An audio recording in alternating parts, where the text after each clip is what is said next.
So you're all set to make some calls. What's next?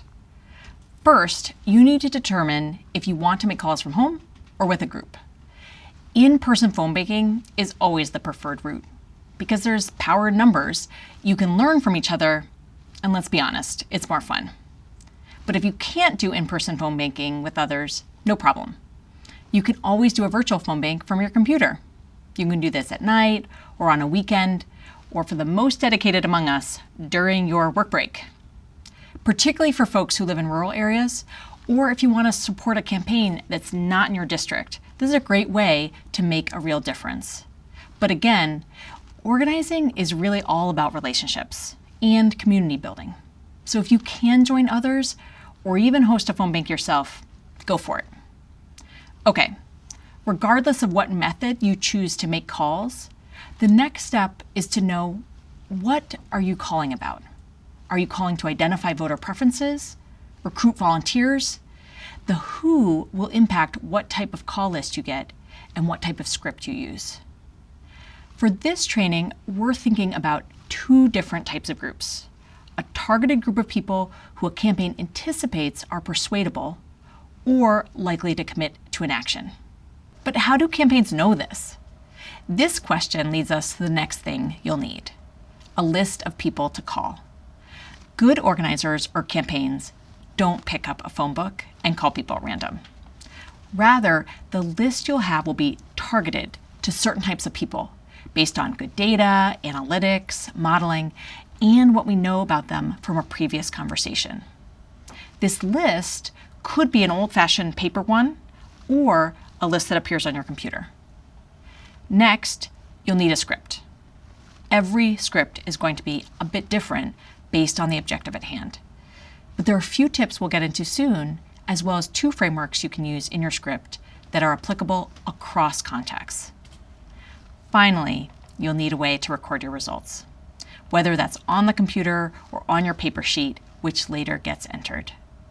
There's a saying in the campaign world: if it's not recorded, it doesn't exist. Marking your results is essential for all the reasons we talked about. It helps the campaign or group know their constituency better, and it improves the database for future calls and door knocks. Lastly, you'll need a phone, of course. Sometimes the organization you're with will provide you one, but it's always a safe bet to bring your own if possible.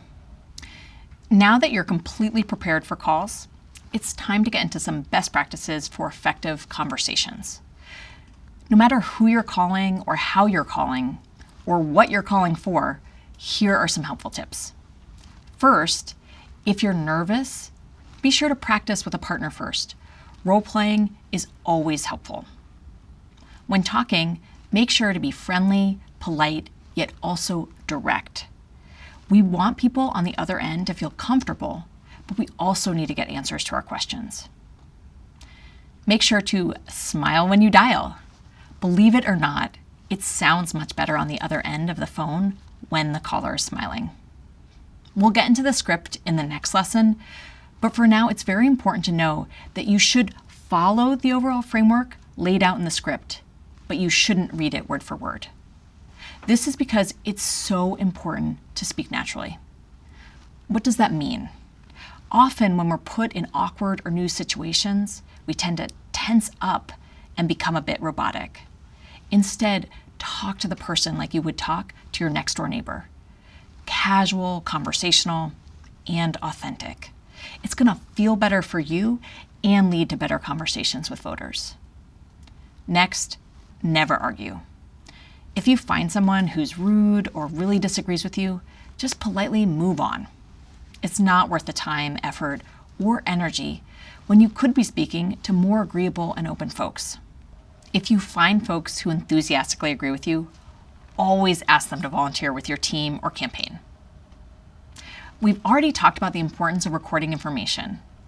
Remember, it's imperative that this data gets marked clearly and correctly. Take the time to understand the fields and tracking on your call list so that you're including what the campaign needs in the right way. When talking to voters, remember that speed is key, but not at the sacrifice of quality.